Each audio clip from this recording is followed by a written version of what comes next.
Karena saya minta, tolong persatuan kesatuan ini kita jaga dan kita tingkatkan.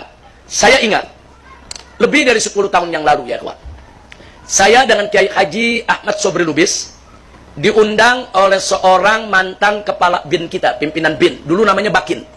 Dulu namanya Badan Koordinator Intelijen Negara. Kemudian dirubah menjadi BIN.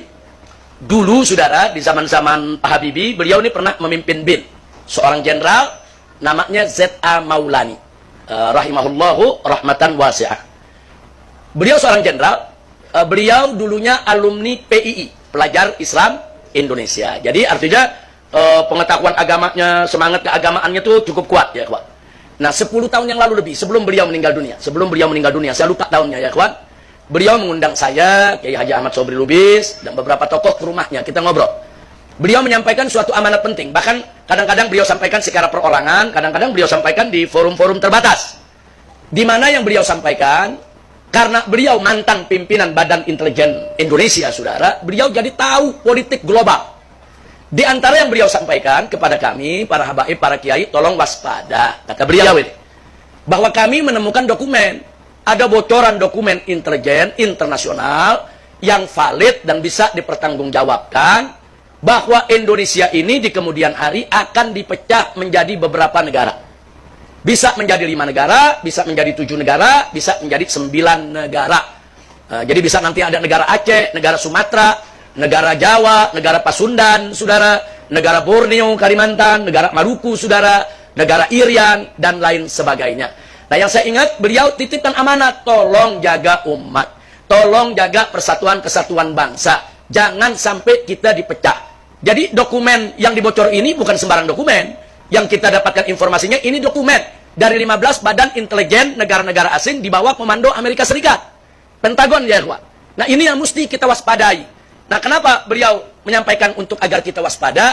Jangankan Indonesia. Dulu Uni Soviet itu negara besar. Negara kuat, saudara. Bahkan bala tentaranya, personilnya jutaan. Punya nuklir, punya senjata super canggih. Tentaranya serba terlatih, saudara. Tapi begitu dipecah, saudara, oleh Amerika dan sekutunya, pecah menjadi negara-negara kecil ya kawan. Ada Rusia, ada Ukraina, saudara. Kemudian ada Uzbekistan, Turkistan, dan lain sebagainya, saudara. Pecah.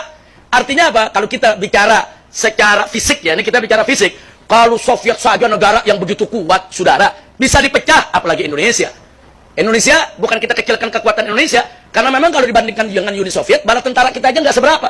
Tentara Indonesia nggak sampai 1 juta kok, saudara. Dengan 270 lebih juta warganya, tentaranya nggak sampai 1 juta, saudara. Sementara Uni Soviet atau Cina ini sekarang negaranya, itu dia punya tentara puluhan juta, saudara. Nah, jadi artinya apa? Negara model Uni Soviet saja, yang gagah, hebat, kaya, punya persenjataan canggih, bisa dipecah kok. Jadi sekian negara. Apalagi Indonesia. Makanya kadang-kadang dunia terheran-heran, kenapa Indonesia belum pecah juga? Padahal senjatanya nggak berapa kuat, tentaranya nggak berapa banyak. Kok belum pecah juga nih? Ekonomi juga nggak berapa kuat, saudara. Nah, tapi sekarang mereka mulai menyadari, oh ini kekuatan Indonesia nggak bisa dipecah karena mayoritas Muslim. Dari Sabang sampai Merauke, Muslimnya bersatu. Darah Indonesia mereka itu tuh sudah berurat, berakar dalam dirinya. Jadi mereka nggak sebut lagi saya Jawa, saya Sunda, saya Madura, saya Padang. Nggak, kami Indonesia. Nah, persatuan ini yang mereka takut, saudara. Maka itu sekarang mereka lihat, kalau mau pecah Indonesia, ya pecah umat Islamnya. Selama umat Islam bersatu, Indonesia nggak bakal pecah ya, kawan. Makanya sekarang ke Indonesia dimasukin macam-macam aliran. Aliran-aliran yang bikin umat Islam pecah, saudara. Satu sama lainnya saling mengkafirkan, satu sama lainnya saling menyesatkan. Diadu kita satu sama lainnya, saudara. Karena mereka tahu kekuatan bangsa Indonesia ada pada umat Islam. Nah, maka itu saya minta tolong jaga persatuan kesatuan kita. Dan saya yakin selama Ahlus Sunnah wal Jamaah menjadi mayoritas di Republik Indonesia, insya Allah musuh sebesar apapun, sekuat apapun, nggak bakal bisa untuk pecah belah kita, saudara.